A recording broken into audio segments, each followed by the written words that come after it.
नमस्कार, आप देख रहे हैं AIN न्यूज। आजादी पर नया ज्ञान, कंगना के बाद मणिशंकर अय्यर के बिगड़े बोल। कहा 2014 से देश अमेरिका का गुलाम हुआ है। बॉलीवुड अभिनेत्री कंगना रनौत के बयान के बाद कांग्रेस नेता मणिशंकर अय्यर ने देश की स्वतंत्रता पर विवादित बयान दे दिया है।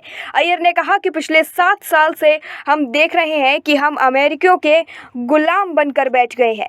अपने विवादित बयानों को लेकर हमेशा सुर्खियों में रहने वाले कांग्रेस के वरिष्ठ नेता मणिशंकर अय्यर ने एक बार फिर से बयान देकर सियासत गर्म कर दी है। मणिशंकर अय्यर का आज ताजा बयान देश की आजादी को लेकर है। अय्यर ने कहा कि पिछले 7 सालों से हम अमेरिकियों के गुलाम बनकर रह गए हैं। एक सेमिनार में अय्यर ने कहा कि साल 2014 के बाद से हम अमेरिका के गुलाम हैं। इससे पहले बॉलीवुड एक्ट्रेस कंगना रनौत ने आजादी को लेकर विवादित बयान दिया था। एक टीवी चैनल शो के दौरान कंगना ने कहा कि हमें जो आजादी 1947 में मिली वो भीख में मिली थी। भारत को असली आजादी तो साल 2014 में मिली। दिल्ली में भारत रूस के रिश्तों को लेकर आयोजित इस सेमिनार में कांग्रेस नेता मणिशंकर अय्यर ने कहा कि पिछले 7 साल से हम देख रहे हैं कि गुटनिरपेक्षता की तो बात ही नहीं होती, शांति को लेकर कोई चर्चा नहीं होती। अमेरिकियों के गुलाम बनकर बैठे हैं और उनके कहने पर हम चीन से बच रहे हैं।